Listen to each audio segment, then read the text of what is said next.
ഈ അമ്മാവൻ്റെ അനുജൻ ബന്ധുവായ ഒരു അമ്മാവൻ വീട്ടിൽ വരുമ്പോൾ ഈ പ്രശ്നങ്ങളൊക്കെ വലിയ അമ്മാവനില്ലാത്ത സമയത്ത് ഇദ്ദേഹം വരുന്ന സമയത്ത് അംബാലിക തമ്പുരാട്ടി ഈ കാര്യങ്ങളൊക്കെ അദ്ദേഹത്തെ ധരിപ്പിക്കുന്നു.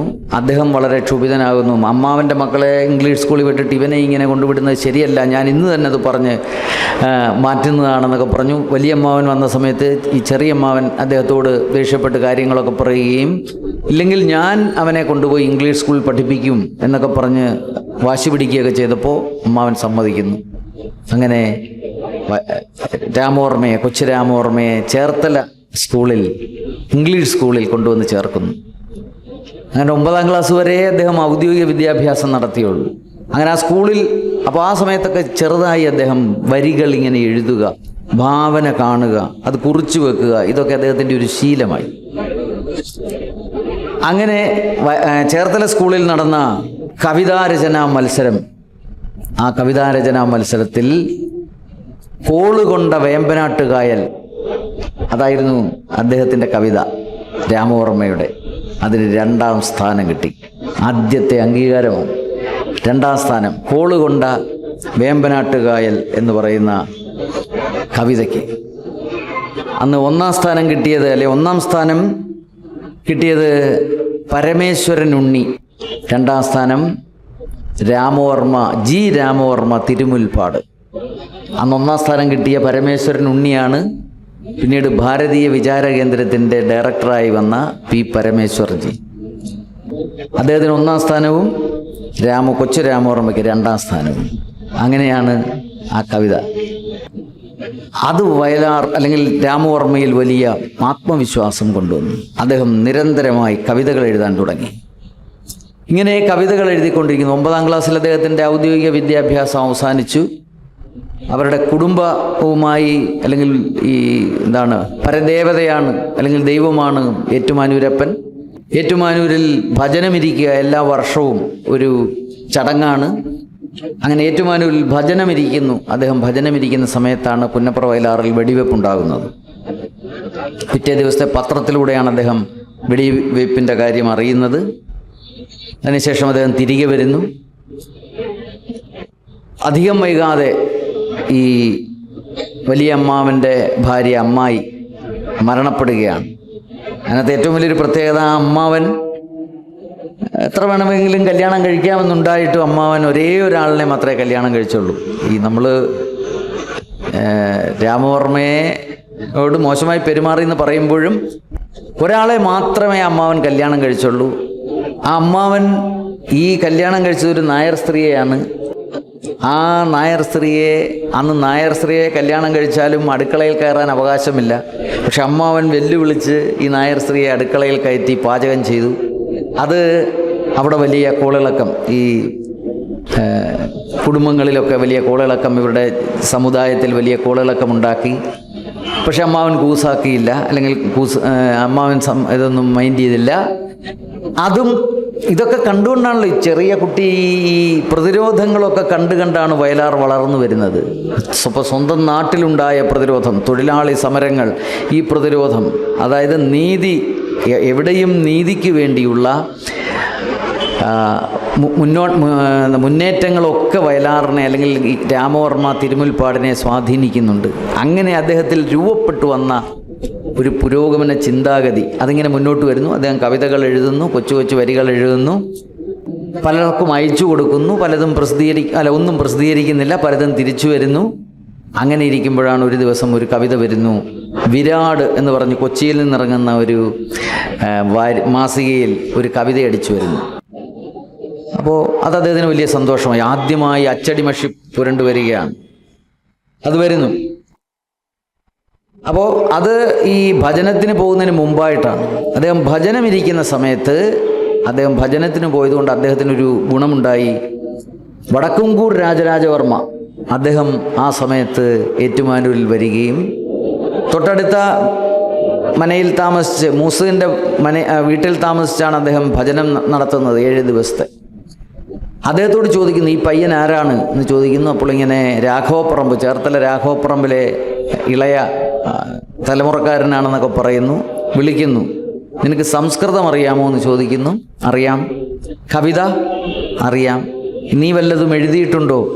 ഉണ്ട്, എന്നാ കാണട്ടെ എന്ന് പറയുന്നു. ഒരു പിടി കവിതകൾ വയലാർ കാണിക്കുന്നു. അദ്ദേഹം അത് വായിച്ചു നോക്കിയപ്പോൾ അദ്ദേഹത്തിന് അത്ഭുതം തോന്നുന്നു. അവൻ്റെ അല്ലെങ്കിൽ ആ കുട്ടിയുടെ നിലവാരത്തിനും അപ്പുറമുള്ള കവിതകൾ കാണുന്നു. അപ്പോൾ അദ്ദേഹം വടക്കുംകൂർ എന്ന് വളരെ പ്രസിദ്ധനാണ്, വളരെ ശക്തനാണ്. അദ്ദേഹം അവിടെ വരുമ്പോൾ അദ്ദേഹത്തെ കാണാനായി പല കവികളും എഴുത്തുകാരും ഒക്കെ വരും. കാരൂർ നീലകണ്ഠപിള്ള, KP നാരായണ പിഷാരടി മാഷ്, ഇവരൊക്കെ വരും. അങ്ങനെ ആനന്ദക്കുട്ടൻ, ഇവരൊക്കെ അവിടെ വരും. അങ്ങനെ വന്ന KP നാരായണ പിഷാരടി മാഷോട് വടക്കുംകൂർ രാജരാജവർമ്മ പറയുന്നു, ഈ പയ്യൻ കുറച്ച് കവിതകൾ എഴുതിയിട്ടുണ്ട്, ഇവൻ്റെ ഒരു കവിത നിങ്ങളുടെ മാഗസിനിൽ കൊടുക്കണം. ചക്രവാളം എന്ന് പറഞ്ഞിട്ടൊരു മാഗസിൻ അന്ന് KP നാരായണ പിഷാരടി മാഷ് കോട്ടയത്തു നിന്ന് ഇറക്കുന്നുണ്ട്. അതിൽ ഒരു കവിത ഇവൻ്റെ കൊടുക്കണം, നന്നായി എഴുതുന്നുണ്ട് പയ്യൻ എന്ന് പറഞ്ഞു. അപ്പോൾ മാഷ് ചോദിക്കുമ്പോൾ വീട്ടിൽ ചെന്നിട്ട് ഞാൻ അയച്ചു തരാം എന്ന് പറയുന്നു. അങ്ങനെ ഒരു കവിത അയച്ചു കൊടുക്കുന്നു. ശുക്രനക്ഷത്രം എന്നായിരുന്നു ആ കവിതയുടെ പേര്. ശുക്രനക്ഷത്രം. സ്വാതന്ത്ര്യ സമരവും നേതാജിയുടെ മുന്നേറ്റവും സുഭാഷ് ചന്ദ്രബോസ് അദ്ദേഹത്തിൻ്റെ മുന്നേറ്റവും ഒക്കെ വെച്ചിട്ടാണ് ആ കവിത എഴുതിയത്. ആ കവിത അച്ചടിച്ചു വരുന്നു, വളരെ പ്രാധാന്യത്തോടുകൂടി അച്ചടിച്ചു വരുന്നു. അത് കണ്ടപ്പോൾ വയലാറിലെ പലരും ആ കവിത കണ്ടു, കമ്മ്യൂണിസ്റ്റ് പാർട്ടിയിൽപ്പെട്ട പലരും ആ കവിത കണ്ടു.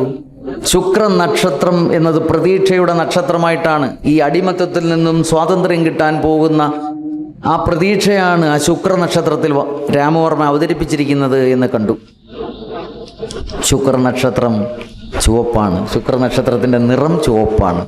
അതുകൊണ്ട് തന്നെ ഇയാളുടെ മനസ്സിൽ ഒരു കമ്മ്യൂണിസം അല്ലെങ്കിൽ ഒരു കമ്മ്യൂണിസ്റ്റ് ആശയങ്ങളോടുള്ള ഒരു അടുപ്പമുണ്ടാകും എന്ന് വിശ്വസിച്ചിട്ട്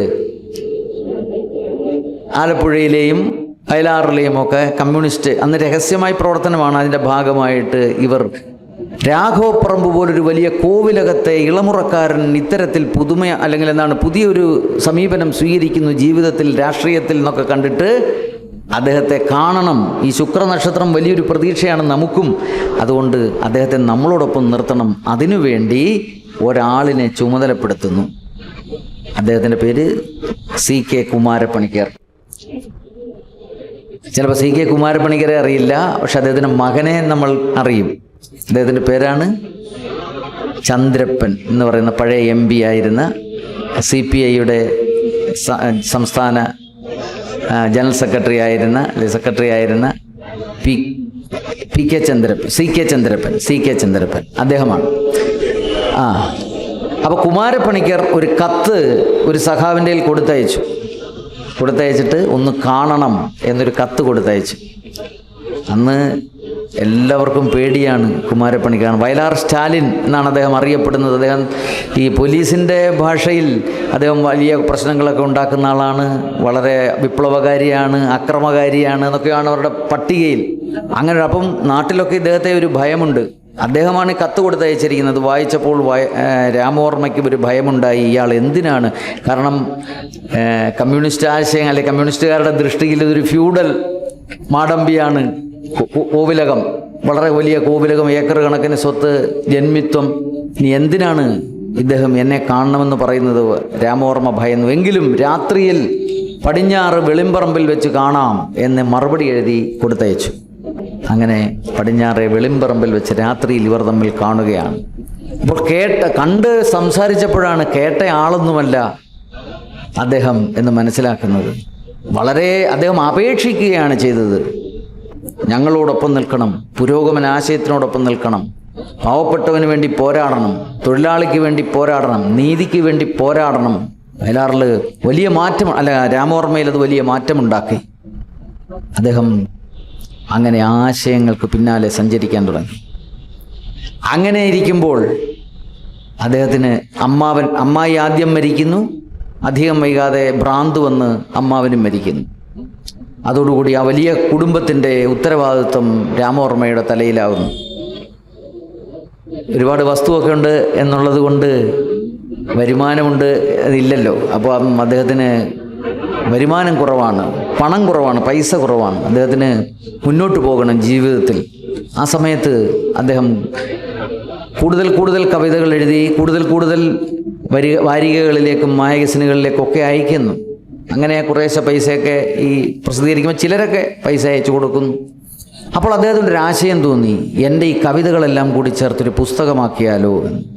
അങ്ങനെ പുസ്തകമാക്കാൻ വേണ്ടി അദ്ദേഹം അന്നത്തെ പ്രധാനപ്പെട്ട പ്രസാധകർ 3 പ്രസാധകർക്ക് കത്തയക്കുന്നു. ആലപ്പുഴയിലെ വിദ്യാരംഗം പബ്ലിഷേഴ്സ് അടക്കം 3 തിരിച്ചു വരുന്നു, താല്പര്യമില്ല, അവർക്ക് താല്പര്യമില്ല എന്ന്. അദ്ദേഹം വളരെ ദുഃഖിതനാകുന്നു, എന്ത് ചെയ്യാൻ കഴിയും. അപ്പോഴാണ് അറിയുന്നത്, അധികം ദൂരെയല്ലാതെ, വയലാറിൽ നിന്ന് അധികം ദൂരെയല്ലാതെ തുറവൂരിൽ നരസിംഹവിലാസം പ്രസ് നടത്തുന്ന ഒരാളുണ്ട്. അദ്ദേഹം രാമചന്ദ്രപ്പൈ എന്നാണ്, പെട്ടെന്ന് എനിക്ക് അങ്ങനെയാണ് ഓർമ്മ വരുന്നത്. അദ്ദേഹത്തിൻ്റെ നരസിംഹവിലാസം ബുക്കടിപ്പ് നടത്തുന്ന മാധവപ്പൈ, അദ്ദേഹം പുസ്തകങ്ങളൊക്കെ ഇറക്കാൻ താല്പര്യമുള്ള ആളാണ്. അദ്ദേഹം ഒരു മാഷാണ്. അദ്ദേഹത്തെ പോയി കണ്ടാൽ ചിലപ്പോൾ പുസ്തകം എടുക്കുമായിരിക്കും. അപ്പോൾ ഈ കവിതകളെല്ലാം കൂടി അദ്ദേഹം അതുമായി മാധവപ്പയെ കാണാൻ വേണ്ടി തുറവൂരിൽ പോകുന്നു. തുറവൂരിൽ പോയി അദ്ദേഹം ഇതെല്ലാം നോക്കുമ്പോൾ 200ഓളം കവിതകളുമായിട്ടാണ് ചെല്ലുന്നത്. 200ഓളം കവിതകൾ അദ്ദേഹം നോക്കിയിട്ട്, ഇതെല്ലാം കൂടി പ്രസിദ്ധീകരിക്കാൻ കഴിയില്ല, നമുക്ക് കുറച്ച് കവിതകൾ ചേർത്തൊരു പുസ്തകമാക്കാവുന്ന, വലിയ സന്തോഷമാകുന്നു. അങ്ങനെ അദ്ദേഹം അതിൽ നിന്ന് 200-ൽ നിന്ന് 10 കവിതകൾ തിരഞ്ഞെടുത്ത് ഒരു പുസ്തകമാക്കി ഇറക്കുന്നു. ആ പുസ്തകത്തിനെല്ലാം അച്ചടിക്കാൻ വേണ്ടി കൊച്ചിയിൽ കൊടുക്കുന്നു. അങ്ങനെ അച്ചടിയെല്ലാം പൂർത്തിയാകുന്നു. പൈസയില്ല. 75 രൂപ കൊടുത്തെങ്കിൽ മാത്രമേ 10 കോപ്പി കൊടുക്കുകയുള്ളൂ. പിന്നെ ആ പൈസ ഉണ്ടാക്കാനുള്ള ശ്രമമായി. അങ്ങനെ അവസാനം പൈസ കൊടുത്ത് ഇതെടുക്കുന്നു. അദ്ദേഹമാണ് പാദമുദ്രകൾ എന്ന് പേരിട്ട ആദ്യത്തെ ജി രാമവർമ്മ തിരുമുൽപ്പാട് എന്നായിരുന്നു കവിയുടെ പേര്. 1-ാമത്തെ പേജിൽ, മുഖപ്പേജിൽ പേരില്ലായിരുന്നു, തുറക്കുന്ന പേജിൽ ആയിരുന്നു കവിയുടെ പേര്. ഫ്രണ്ടിൽ പാദമുദ്രകൾ. ഗാന്ധിജിയെ അല്ലെങ്കിൽ ഗാന്ധിജിയോടുള്ള കടപ്പാടാണ് ആ കവിതകളിലൊക്കെ ഉള്ളത്. ഗാന്ധിജിയുടെ ചിത്രവുമൊക്കെ വെച്ച് ദേശീയ പതാകയുടെ നിറങ്ങളൊക്കെ കൊടുത്താണ് അതിൻ്റെ കവർ പേജൊക്കെ ചെയ്താണ് അത് വന്നത്. അങ്ങനെ 1-ാം പതിപ്പ് ഇറങ്ങുന്നു. അതിറങ്ങുന്നതോടുകൂടി താൻ പ്രസിദ്ധനാകുമെന്നാണ് അദ്ദേഹം കരുതിയത്. പക്ഷെ അദ്ദേഹം പ്രസിദ്ധനായില്ല. ഈ കൃതിയും പ്രസിദ്ധമായില്ല. അവസാനം 75 രൂപ കടം വാങ്ങി അവിടുന്ന് ഇവിടുന്നൊക്കെ സംഘടിപ്പിച്ചു കൊടുത്താണ് ഈ കുറച്ച് കോപ്പികൾ വാങ്ങിയത്. അതിൻ്റെ കടം വീട്ടണം. മാധവപ്പയ്ക്ക് ജോലിയുണ്ട്, മാഷാണ്. മാഷന്മാർക്കൊക്കെ അന്ന് പൈസ കുറവാണ്, UGC ഒന്നും ഇല്ലാത്ത കാലമാണ്. അപ്പോൾ എന്ത് ചെയ്യും? അവസാനം ഇതിൻ്റെ റൈറ്റ്, ഈ പുസ്തകത്തിൻ്റെ, ഈ കവിതാ സമാഹാരത്തിൻ്റെ കോപ്പി റൈറ്റ് പൂർണ്ണമായും മാധവപ്പയ്ക്ക് എഴുതി കൊടുക്കുന്നു രാമ